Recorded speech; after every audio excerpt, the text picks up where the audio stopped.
આપનું સ્વાગત છે. આજે આપણે બાઇબલની ભવિષ્યવાણીના એમ કહી શકાય કે એક મોટા રહસ્ય પર વાત કરવાના છીએ. અને આ રહસ્ય પ્રકટીકરણના પુસ્તકમાંથી આવે છે, જ્યાં 4 શક્તિશાળી દૂતોનો ઉલ્લેખ છે. બરાબર. પણ બે અલગ અલગ જગ્યાએ. એક જગ્યાએ 4 દૂતો પૃથ્વીના 4 ખૂણે ઊભા રહીને એકદમ વિનાશક પવનને રોકી રહ્યા છે. અને બીજી જગ્યાએ 4 દૂતો યુફ્રેટીસ નદી પાસે બંધાયેલા છે. અને જ્યારે તેમને છોડવામાં આવે ત્યારે તો માનવજાત પર ભયંકર વિનાશ આવે છે. હા, અને આ જ આપણો આજનો મુખ્ય સવાલ છે. બિલકુલ. શું આ એક જ ટીમ છે જે બે અલગ અલગ સમયે બે અલગ અલગ કામ કરી રહી છે? કે પછી આ બે હરીફ જૂથો છે, મતલબ એક રક્ષક અને બીજું વિનાશક? અને આ સવાલનો જવાબ ખબર છે, એ ભવિષ્યની ઘટનાઓનો આખો ક્રમ બદલી શકે છે. બરાબર. આજે આપણે જે સ્ત્રોતોનું વિશ્લેષણ કરી રહ્યા છીએ તે આ જ ગૂંચ ઉકેલવાનો પ્રયાસ કરે છે. તો ચાલો પુરાવા તપાસીએ અને જોઈએ કે આ રહસ્યમય દૂતો કોણ છે. ઠીક છે, તો આપણે આ વિષયમાં ઊંડા ઉતરીએ એ પહેલાં કદાચ શ્રોતાઓ માટે એક નાનકડી પૃષ્ઠભૂમિ તૈયાર કરી લઈએ. હા, સારો વિચાર છે. કારણ કે પ્રકટીકરણમાં ઘટનાઓનો એક ચોક્કસ ક્રમ છે. બરાબર? આ મોહર, રણશિંગડા અને પ્યાલા શું છે? ખૂબ સારો મુદ્દો છે. જુઓ, પ્રકટીકરણમાં અંતના સમયની ઘટનાઓ મુખ્યત્વે 3 શ્રેણીમાં વહેંચાયેલી છે. દરેકમાં 7 ઘટનાઓ. 7? હા, પ્રથમ 7 મોહર તોડવામાં આવે છે, જે ધીમે ધીમે ભવિષ્યની ઘટનાઓને ખુલ્લી પાડે છે. ઓકે. 7મી મોહર તૂટ્યા પછી 7 દૂતો 7 રણશિંગડા વગાડે છે.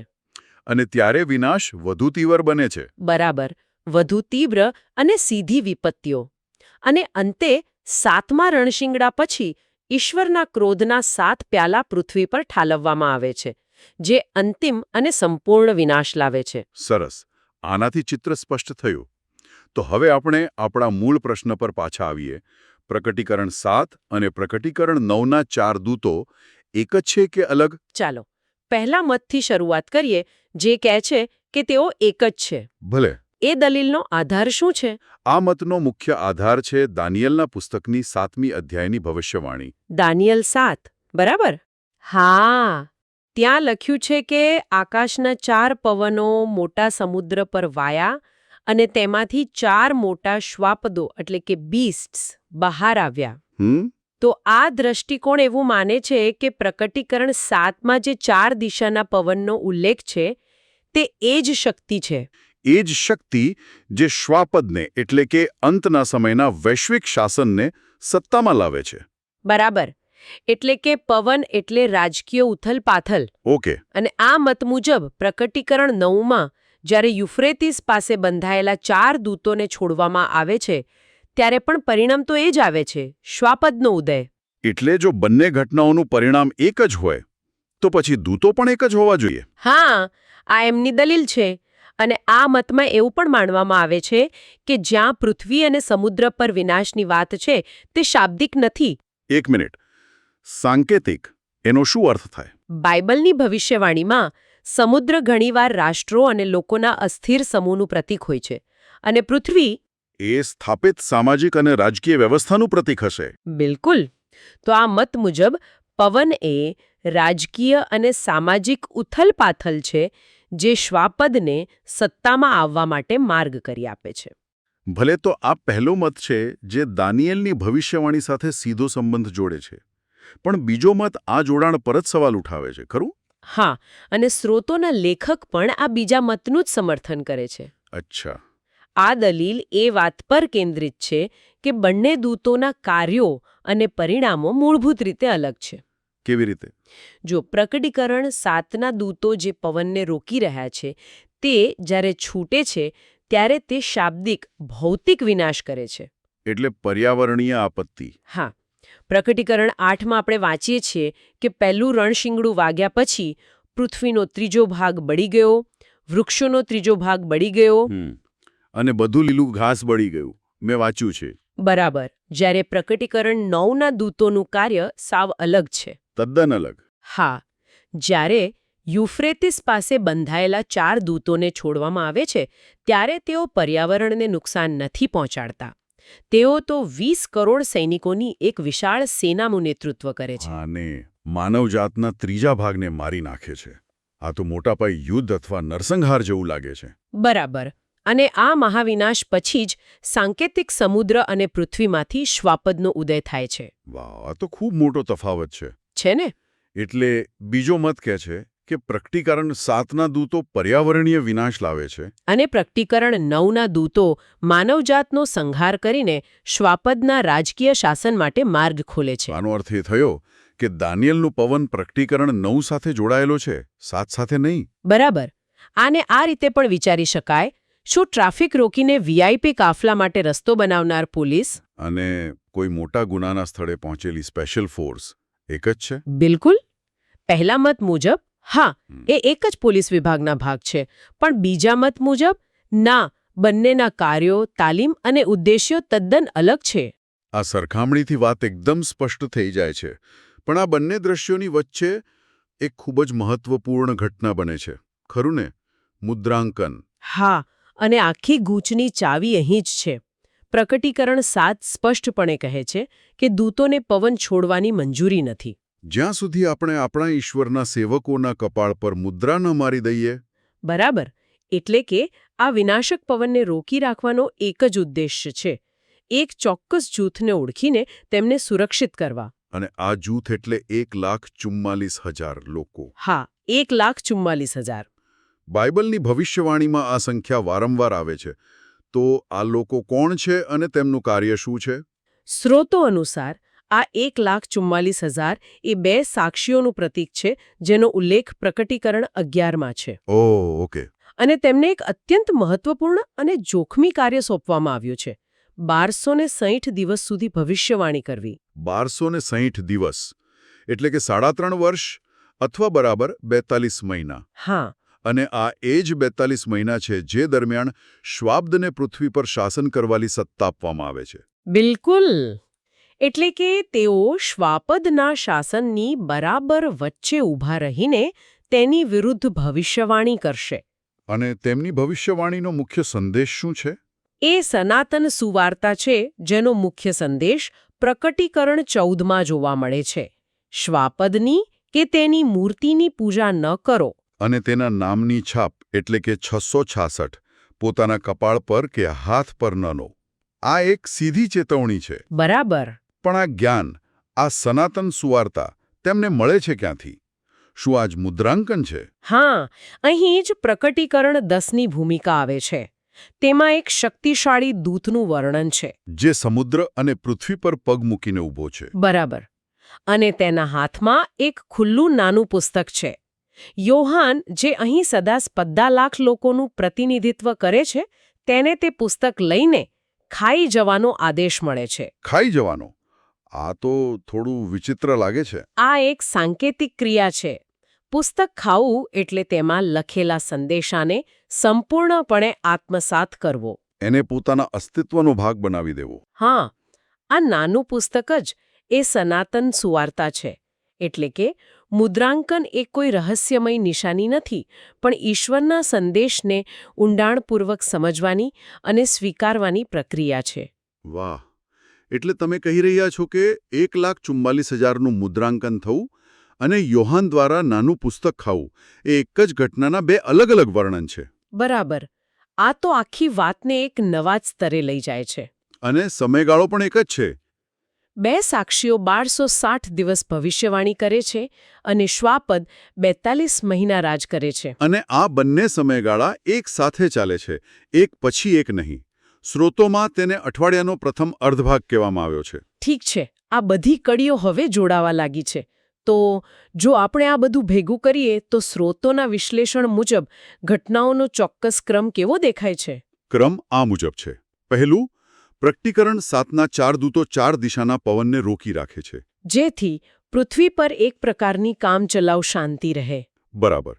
બીજું, આ શાંતિના સમય દરમિયાન 1,44,000 લોકોનું મુદ્રાંકન પૂર્ણ થાય છે.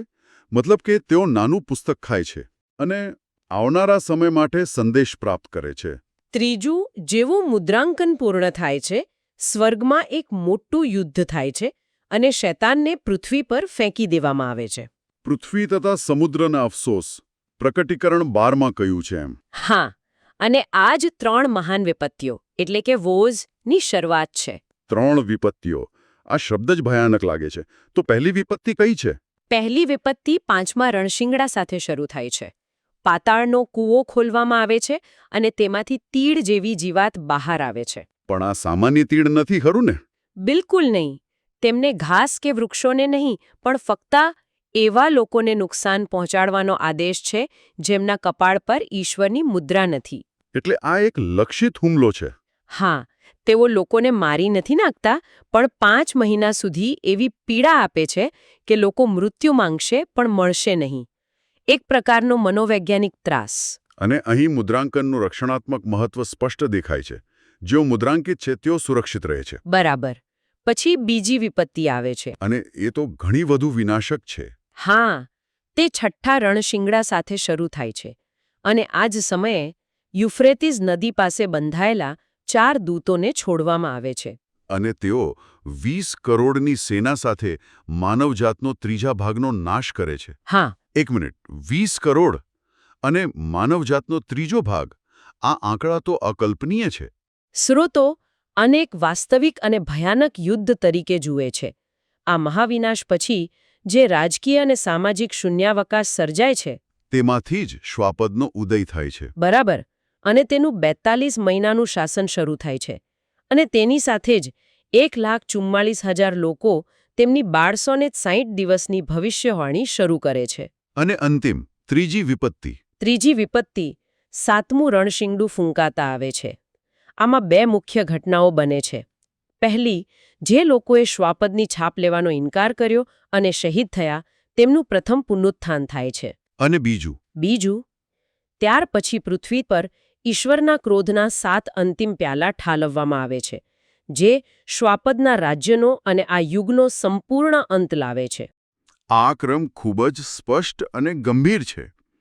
તો અંતે આપણે એ જ પ્રશ્ન પર પાછા આવીએ છીએ. આટલા ઊંડા વિશ્લેષણ પછી શું એ દૂતો એક જ હતા કે અલગ? અને અહીં જ આખી ચર્ચાનો સૌથી આશ્ચર્યજનક નિષ્કર્ષ આવે છે. શું છે? સ્રોતો કહે છે કે ભલે દૂતો સમાન હોય કે અલગ, ભવિષ્યમાં બનનારી મુખ્ય ઘટનાઓ બદલાતી નથી. એટલે કે પૃથ્વીનો ત્રીજો ભાગ નાશ પામવો, માનવજાતનો ત્રીજો ભાગ મૃત્યુ પામવો અને શ્વાપદનું શાસન આવવો, તે બધું નિશ્ચિત છે. તો પછી આ ભેદ શા માટે આટલો મહત્વપૂર્ણ છે?